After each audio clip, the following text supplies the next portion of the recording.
talk about the power of images to communicate.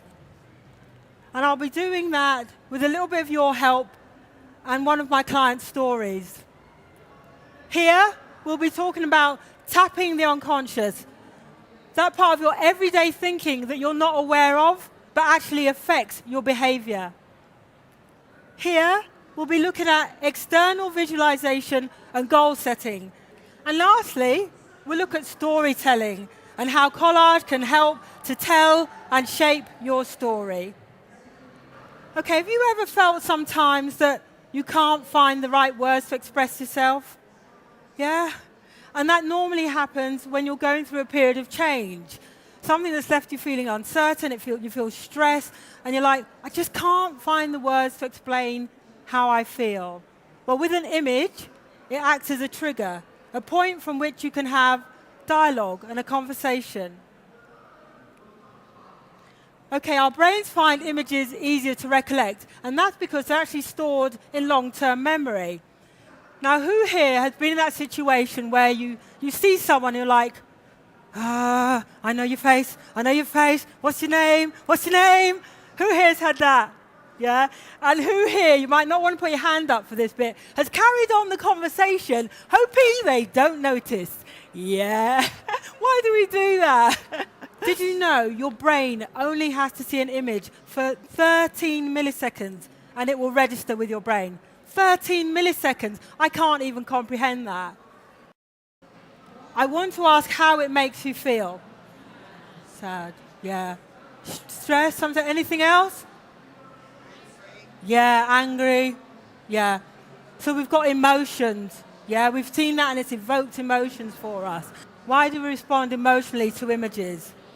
Well, actually, visual memory is encoded in the same part of the brain where our emotions are processed.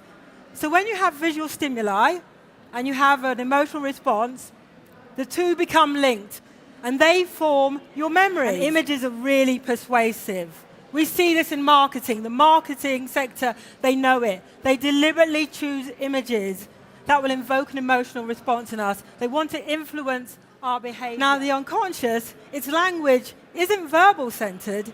It's metaphorical. It's teeming with images. And that makes it really hard to reach using a verbal-centered approach.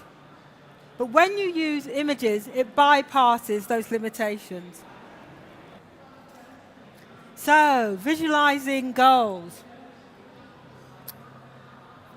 So when we're talking about this, we're talking about external visualization. But when you have something you can take away, something tangible, something to hold on to and look at and be able to say, yeah, this is where I want to be, this is how I want to be, something to remind, motivate and inspire you, it makes such a lot of difference. And when I talk about visualizing goals, I'm not just talking about the goals of what you want, I'm talking about how you want to be and who you want to be. So your how are your emotions and your behavior. Your who are your values.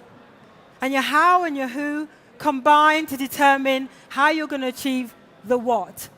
And when they're all combined, you get a really holistic approach.